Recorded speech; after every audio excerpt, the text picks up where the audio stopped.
Good morning, colleagues in Ireland. It's always a pleasure to be with you, especially when it's on such a relevant topic in such an unusual time, because it's fair to say that our discussions about resource use are probably prompted at this moment also by the unusual circumstances in which we are talking about energy resources, food resources, chemical resources, and a number of other elements.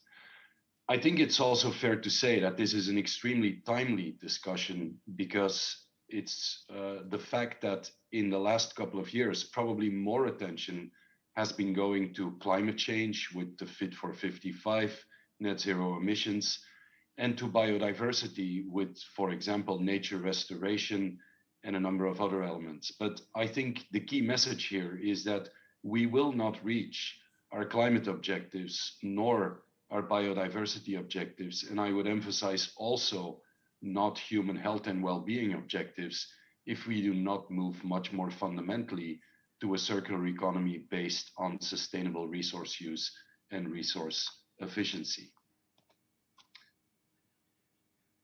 We are living in strange times with a war in Europe like we've not seen since World War II, with the prices of resources not only being unstable, but also increasing to an extent that it has a very serious impact on citizens, especially those with lower incomes and in more socially vulnerable conditions.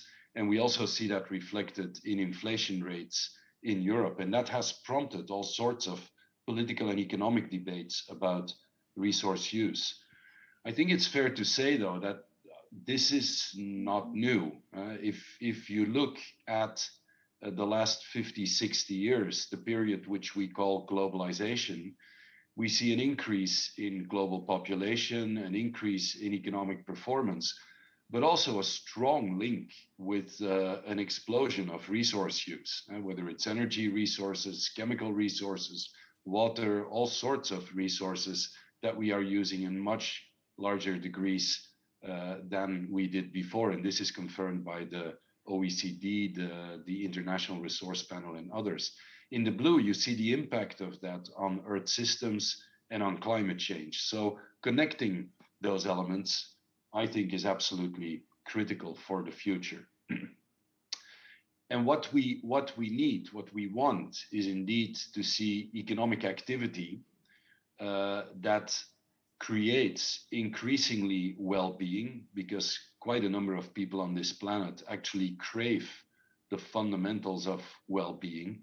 But we need to do that while limiting our resource use, and especially while moving to a system that we call impact decoupling, where environmental pressures and impacts and climate pressures and impacts from our resource use are dramatically reduced.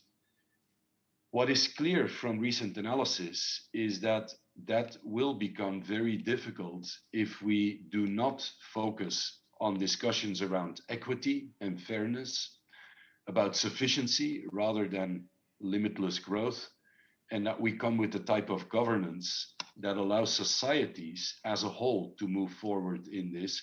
And that is more than spreading technology and finding new business models. It's a true social dimension of the resource economy. Now, there is good news. Across Europe, we see an increase of 17% in the last 10 years of resource efficiency. And I pointed at Ireland here. Ireland is one of the countries where the biggest jump was made in resource efficiency. So those are good evolutions. Unfortunately, we also see countries where we see a decline in resource evolution. And as you can see on the map, there are huge differences between EU countries.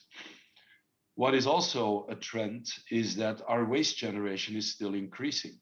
We are recuperating more of it, but waste overall is increasing, and it's increasing faster than population growth in Europe. So this is at the core of resource efficiency and circular economy, and there's still quite a lot of work to be done. What is more concerning, I would say, is that the trend in circular material use in the EU 27 countries, and it still pains me to say 27 rather than 28, by the way, the increase in circular material use is very slow. And it is too slow if we are serious about minus 55 for 2030 and net zero for 2050. And it is too slow if we are serious about protecting biodiversity much better. So we need to look at mechanisms to speed up the circular material use in our economies. And to give you an example, if we want to go to 2030 and 2050 net zero on greenhouse gas emissions, we will need to increase the speed of annual emissions by a factor of about 2.5. And it is clear that this is impossible with current policies across a number of areas, but also with current policies on circularity and resource efficiency, where we don't have binding targets in many cases. So reflecting much more fundamentally on the necessity to work on resource efficiency and circularity to reach other objectives and facilitate them, I think is part of understanding the whole systemic approach. It's also clear that Europe is not doing this in an isolated bubble. We've seen that in the last couple of years, probably more than in the last 20 years before that. We are dealing with globalized value chains and material chains where the distribution of impacts is not always fairly distributed. We are seeing changing demographics and incomes, especially in developing countries. This is a sugar-coated language to speak about consumption and the spreading of consumption patterns. We also see how the supply chain know-how is unequally spread and could be much better used in a circular economy context. And of course, there's the whole discussion between the difference between virgin and recycled materials and how they are treated in policies in a legal and in an economic and regulatory context.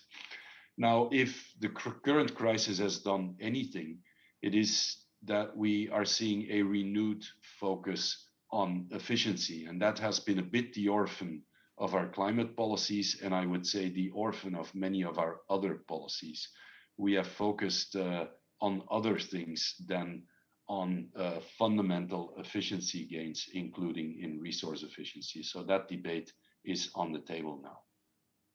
Now, if we want to see that systemic change, we often focus on what I call the intellectually pleasing and in policy terms, pleasing green curve, where we experiment with new models on circularity, we accelerate them, we institutionalize them, as Laura Burke has explained in the Irish context, in the European context, and we end in a better place. But I think it's fair to say that we should pay more attention to what we should be phasing out. Negative practices that, if we phase them out, create a space for the green arrow to go faster and to occupy greener spaces rather than other spaces. That is, of course, where conflicts are, and where lobbying takes place, and that's where we will have to come up with enabling conditions. The goal cannot be to deal with environmental externalities while creating social externalities. And that means, phasing out single-use plastics, which we're doing in Europe, working on batteries, incumbent commodity market dysfunctionalities, but fundamentally talking about the drivers of unsustainable resource use. And you see the elements that we should be phasing in. All of that is central in the European Green Deal, but is also central in the work program of the agency, which we realized together with you and colleagues in other countries. Circular economy and resource use is our fourth working area, and it is responding to the European Green Deal in a connected manner. So not in an isolated manner, but in a collected manner. That means that we are addressing monitoring gaps in what we call the Bellagio process, where we came up with a bunch of core characteristics of good monitoring practices, and we are now setting up a number of metric labs around that. We are setting up pilots together with the countries, but also supported by Eurostat, UNECE, and the OECD. So this is really an innovation set of dynamics at the European level, and we're happy to collaborate with the Irish colleagues in this. This brings me to my last slide. We have reconfigured what we call our IONET, our European Network of Working with Countries, into 13 working areas and groups. Last week, the group on circular economy and resource use came together in Copenhagen for a very good and dynamic meeting. And I certainly hope that at the European level, we can work together, harvest good practices, work with the best experts to really push circular economy and resource efficiency to a level that will be needed if we are serious about some of our other objectives. We stand ready to work with you, and I wish you a very good conference today. The program looks fantastic. I wish I could be there, but I'm stuck in a hotel somewhere in Spain. So have a nice day, and thanks for inviting me to the conference.